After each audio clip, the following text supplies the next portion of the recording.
नमस्कार, आप देख रहे हैं टीवी 18 इंडिया। ताज़ा खबर आ रही है लखनऊ उत्तर प्रदेश से। प्रमोशन में आरक्षण को लेकर स्वामी प्रसाद मौर्य ने की प्रेस वार्ता। लखनऊ में राष्ट्रीय शोषित समाज के पार्टी अध्यक्ष स्वामी प्रसाद मौर्य ने प्रेस वार्ता की।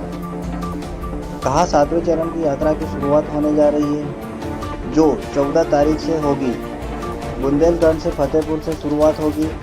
कौशाम्बी, चित्रकूट, बांदा, हमीरपुर, झांसी कई जिलों से होकर यह यात्रा जालौन में समाप्त होगी। हमारी यात्रा का मुख्य उद्देश्य अनुसूचित जाति, अनुसूचित जनजाति, पिछड़ी जाति तक प्रमोशन में आरक्षण लागू कराना है। जो उत्तर प्रदेश में अखिलेश यादव की सरकार ने प्रमोशन में जो आरक्षण खत्म किया था, उस आरक्षण को बहाल किया जाए। आइए देखते हैं पूरी खबर। स्वामी प्रसाद मौर्य का क्या कहना है। Bureau report, Lucknow Uttar Pradesh. मांग थी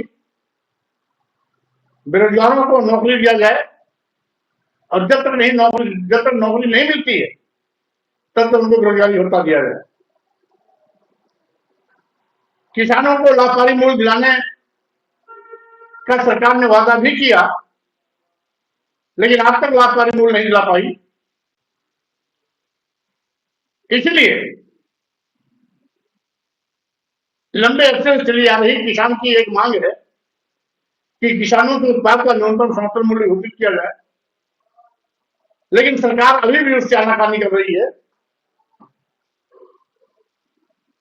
किसानों को खुश करने के लिए डबल इंजन की सरकार तो किसानों को अन्नदाता भगवान कहती, लेकिन आज किसान प्रधान देश में सबसे ज्यादा दुर्गति, उपेक्षा का भी कोई शिकार हो रहा है तो किसान हो रहा है। आज यूरिया डाई की आवश्यकता है। हफ्तों कई केंद्रों पर पहुंचने पर इंतजार करने के बावजूद भी उसे डाई यूरिया नहीं मिलती है। जद्दोजहद करने पर पुलिस की लाठियां मिलती है। इसी प्रकार से मेरी पहले से मांग है कि आज भी छुट्टा जनरल बड़े पैमाने पर किसानों की फसल चल के चौपट कर दे रहे हैं। किसानों को अपने फसल की रखवाली करने के लिए रात भर जागना पड़ता है। इसलिए इस पर तत्काल रोकथाम की व्यवस्था की जाए। और इसी प्रकार से सभी प्रकार के कृषि संयंत्र, सभी प्रकार के कृषि यंत्र, खाद, बीज, रासायनिक आदि को जो कृषि कार्य हेतु आते हैं, उनको जीएसटी से पूरी तरीके से मुक्त किया जाए। 25 को संविधान सम्मान जनहित यात्रा जो प्रारंभ किया गया था, उसके 7वें चरण की यात्रा, 8 दिवसीय 7वें चरण की यात्रा बुंदेलखंड के लिए 14 नवंबर से लेकर के 21 नवंबर तक के लिए प्रस्तावित की गई है, जिसमें यात्रा का शुभारंभ जनपद फतेहपुर से प्रारंभ होगा।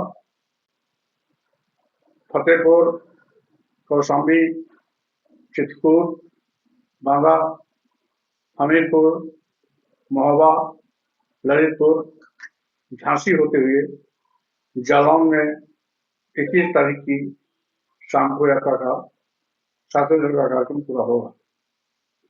जैसा कि पहले सभी यात्राओं के पूर्व में हमने मीडिया के माध्यम से इस चीज को साबित किया था कि हमारी जो इस यात्रा का मकसद है कि भारतीय संविधान प्रदत्त अनुसूचित जात, अनुसूचित जनजाति और पिछड़े वर्गों का आरक्षण 100% लागू किया जाए। साथ ही साथ उत्तर प्रदेश में अखिलेश यादव की सरकार ने प्रमोशन में जो आरक्षण खत्म किया था उस आरक्षण को बहाल किया जाए। इसी के साथ ही साथ आउटसोर्सिंग भर्तियों में भी